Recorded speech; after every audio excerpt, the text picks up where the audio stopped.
Salam dəyərli izləyicim, cəmi bir dəqiqə zamanını alacağım, amma məncə çox faydalı olacaq bu. Deməli, atasız qızlarla bağlı xoşagəlməz fikirlər səsləndirən Nigar Fərhad cəzalandırıldı, yəni tədbir görüldü.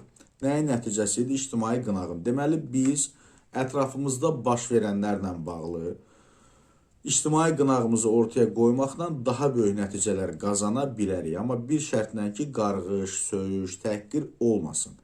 Yəni, sivil formada bunu eləyə bilərik. Və indiki halda gücümüz Nigara çatdı və bunu elədik. Nə yaxşı ki də eləyə bildik. Amma indi bunu bir nümunə olaraq götürüb, ətrafımızdakı məmur haqsızlıqları və s. və ilaxır. Bax, bunların da müəyyən formada bir çarəsini tapa bilərik.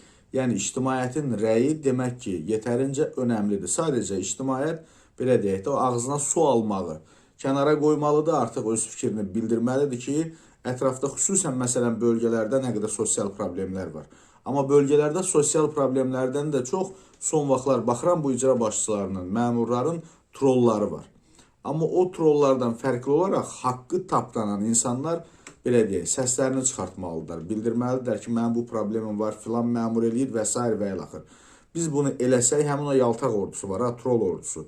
Onların da öhdəsindən gələ bilərik. Problemlərimizin də həlli daha tezləşər və ümumilikdə daha gözəl bir cəmiyyətə sahib ola bilərik. Bağışlayın, video 1 dəqiqə 30 saniyə çəkdi. Təşəkkür edirəm.